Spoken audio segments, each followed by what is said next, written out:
Hello, hello. Welcome to my crib. I thought I would get on live this Sunday because I really do want to make it a point to make one video a week. And lately, it's been pretty enjoyable for me to go live and get to talk to some of you guys.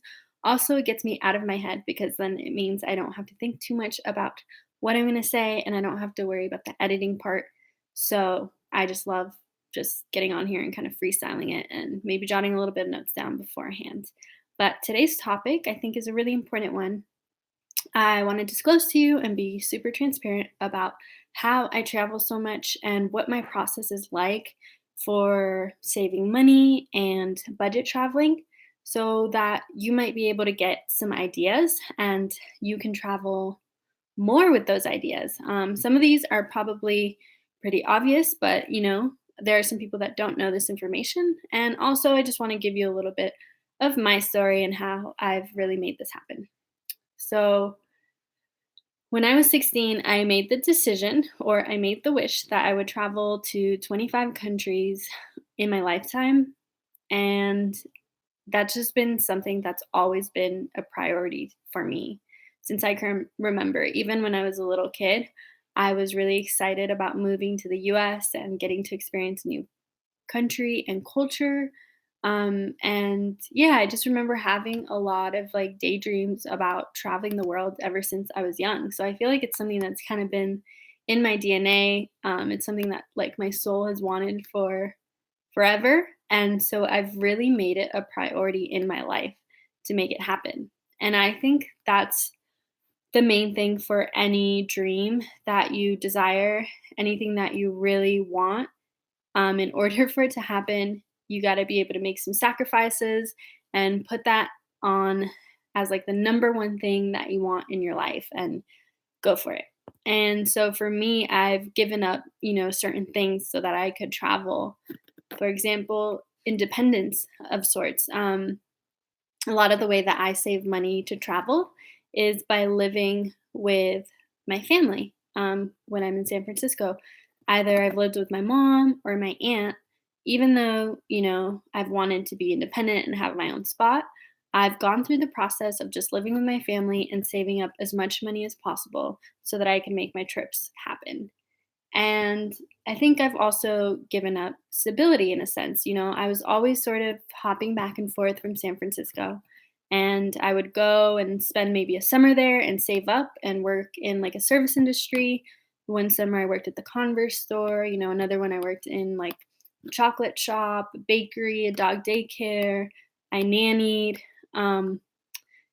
Because one, I didn't want jobs that would like that I would have to kind of fully commit to. I wanted something that was sort of, I mean, not that I'm saying that they were easy, but something that wouldn't hold me like, how do I explain this? Something that I wouldn't have to like feel like I've spent so much time working my way up or something like that. I kind of chose things that I didn't really want to invest too much time in, but that would allow me to save just enough money for me to make my trips come true. Um, so this was like has been a concern of mine and was for a long time, this like money aspect of traveling. And I always thought that traveling required a lot of money before I started making it happen on my own. And when I was in college, I was in debt quite a lot of money when I graduated.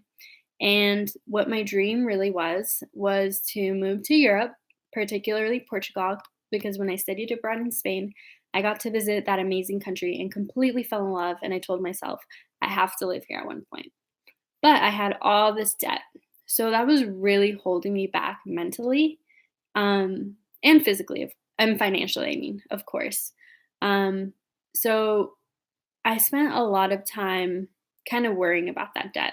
And this sort of served me in a way and didn't serve me in another way. It served me because it made me just work really hard to pay it off, but it didn't serve me because thinking back on it, I could have, gone for what I really wanted to and worked around it. But I decided that this was kind of going to be a priority paying off this debt but I still really wanted to move abroad. So I compromised. I decided to teach English in Vietnam, which was an Asian country. And in Asia, the teaching pays are a lot higher than in other parts of the world. And it was like somewhere completely new for me. So it was kind of like a win win situation. Even though Asia was not my top choice to go to, I was still down to go and learn something new and experience totally different place. So that worked out, and while I was there, I was able to pay off some of my loans, travel, and save. So financially, it was like a very wise decision, and I also had the opportunity to grow and to learn and to, get to experience a new country. Um, so that was good. But in regards to traveling, if you're thinking like of long-term travel or just taking a trip, there are a lot of ways that you can save money.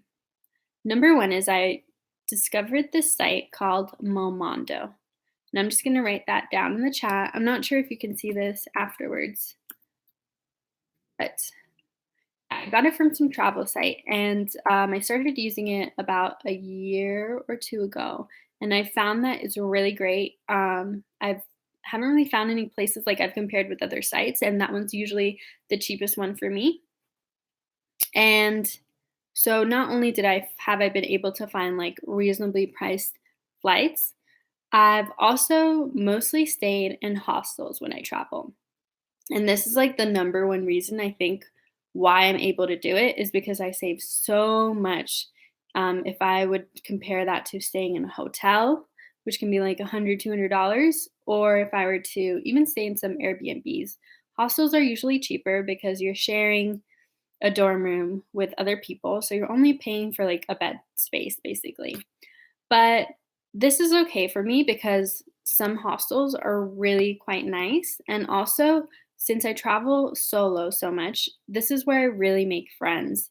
And it's something I still wonder about because I wonder like, I know that when as I get older, I do get pickier about where I stay, and sometimes hostels aren't super appealing and they can be like kind of unclean or like they have a big party scene, and I'm just like not that into that now. But it's been such a great place for me to make friends, because you'll also meet other solo travelers there and you guys can just pair up, or sometimes even the hostels will have their own activities that you can join.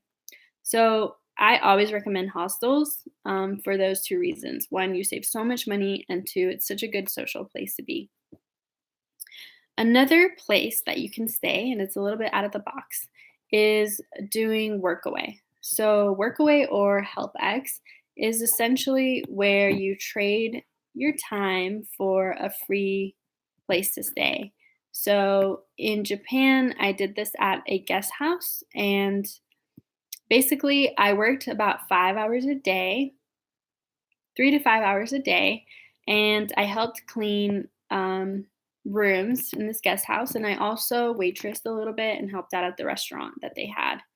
And there were other people working in this Workaway. Actually, this whole guest house was run by Workaway volunteers. And we all stayed in dorm rooms. And it was really fun because I got to meet other really cool people. Although it did take some time away from traveling, it also made me feel like I had a purpose and I wasn't just wandering around. I was actually, helping at this guest house, making friends, and I valued my time a bit more actually, because when I had my free time, I really took advantage of that. So that's something I will also recommend, especially if you're doing long term travel. Workaways usually are intended for 2 week stays or longer. So that's something to consider. And sorry if I keep looking away, I'm just looking down on some notes so I don't forget anything. Basically, my point with Workaway, though, and with teaching English abroad is that you can actually travel and work at the same time. And that's like two birds with one stone. You don't have to worry about saving so much money. And you're also, making money, and it's giving you a sense of purpose and a place to socialize as well. Now, besides hostels, Workaway, and travel flights, I'm trying to read my handwriting here. Okay, yeah. So I'm also able to save money when I'm traveling because I don't do really expensive things. A lot of my traveling, and I think that's like really fun, is just wandering around the streets, kind of behaving like a local, going to a coffee shop, reading a book, doing free walking tours. I just love to be out there exploring, walking around, and of course, eating at restaurants sometimes. But I tend to find that if you eat like a local in most places, you'll save a ton of money and you'll have like really good food, especially if street food is available wherever you go. Especially in Asia, I would eat so much street food and it would be hella good. And I would, be eating really on the cheap. And then when I did go to nicer restaurants, which I do love to do, I would appreciate that more and enjoy that experience as well. But eating street food will save you a ton of money.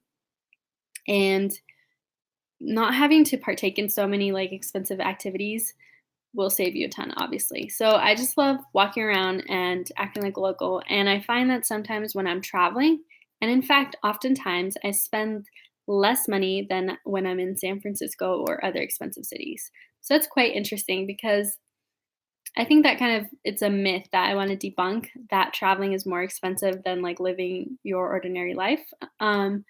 A lot of times, traveling is less expensive than paying rent once a month and paying for like car insurance and all those monthly bills that you probably won't have while you're traveling. So, it's something to consider.